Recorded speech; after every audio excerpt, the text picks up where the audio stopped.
Shadow in the Cloud came out in theaters in 2020, and I didn't even watch it until last night on Netflix. This movie really motivated me to make a review on it, so before I do, I would like to introduce myself first. My name is Chris, and I mainly post video game content and movie reviews. If you're interested in these sorts of topics, please do consider subscribing for more future videos such as this one. The movie starts off with Chloe Grace Moretz playing the role of Maid Garrett. The movie takes place in New Zealand in the year 1943. She then boards a B-17 plane that is headed to Samoa to help people in battle. As she boards, she meets the crew and captain as they are confused as why she is there. Garrett states that she is commissioned to this plane to take a very secret package to Samoa. The crew then tells her to just enter the ball gun turret. She then claims that the package must be protected by all means and she cannot go into the turret with it. One of the crew tells her that he will take care of the package for her while she's down there. She goes to the bottom of the plane and gets on comms and starts listening to the crew's conversation about her. They're just saying a bunch of dumb stuff, really. She interrupts their conversation and tells them to not open the package and read the letter she had given them that was a direct order from a superior officer. As they keep talking,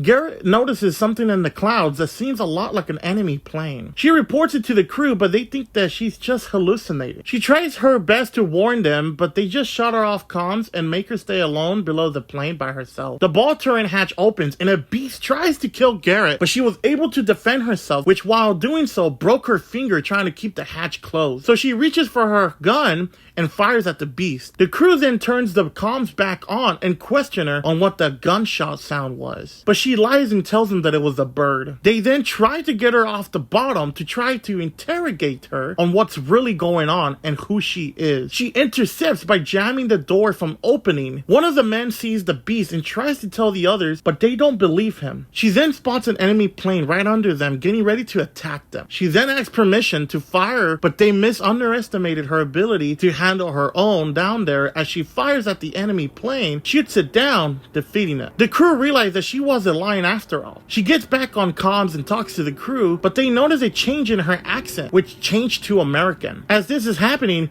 the beast makes its way under one of the plane's wings and gets inside the plane. She tries to stop it but fails. The crew then fight about opening the package and seeing what's going on, and they find Garrett's baby. They question her, demanding for answers, and she finally tells them the truth that the baby is hers and one of the men from the crew. They are all shocked that it is Walt's baby, but then she proceeds to tell them that she's actually married to someone else, but cheated on him with Walt, and then realized that she was pregnant with Walt's baby. She had fled the base because her husband was going to kill her. She forged the letter and stole the uniform to escape. The rest of the film just goes off showing that they are trying to fight off the beast and enemy plane. Lastly, they crash land the plane and see that the beast hasn't died and wants the baby. Garrett then fights off the beast one last time as he tries to escape and finishes it all. The remaining man who survived and Garrett move on from what happened and the movie comes to an end. Now that I've told you the story, I will now share my thoughts on this film. First off, I just want to say that the only reason I saw this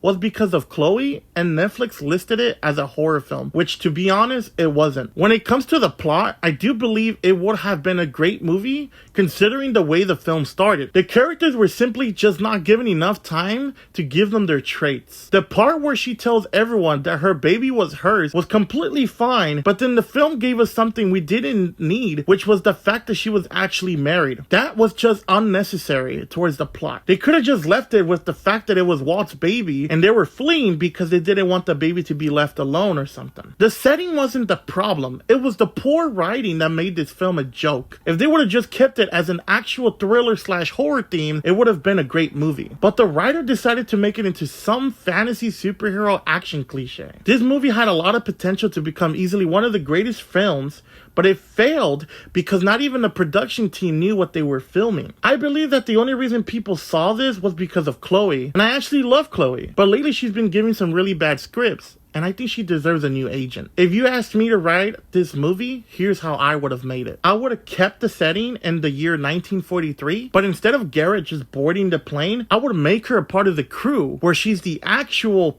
captain. But make it where she gets assigned with a new crew that questions her ability to fly, but realize that she's more than capable of flying and even shooting turret. When it comes to the baby, I believe it was just there just to feel suspenseful, but really it just made me feel unbearable to watch. Like when they kept her down there and they opened the package, we couldn't see what was going on, which was the point, but just made it hard to watch, honestly. So I would actually remove the baby from the movie and just keep the crew and pilot trying to survive from enemy planes and the Beast Gremlin, which would make it focus on actual suspense and survival horror film. There's two great examples, like A Quiet Place, which focuses on suspense and survival. The second film is the first Alien movie, which did a great job of showing a setting where a character tries to survive from a monster that's trying to haunt her. In conclusion, this movie isn't worth watching because you can simply watch the trailer and understand the movie instead of wasting your time. It's upsetting, but I give this movie a 3 out of 10 because Chloe is the only reason that it was worth watching one. The poor, terrible writing with no plot nor good ending makes it just unbearable and not even binge-worthy. Well, I hope you enjoyed today's video. Let me know in the comments what you thought about this movie. Thank you for watching, and I'll see you guys till next time. Thank you. Skies safe.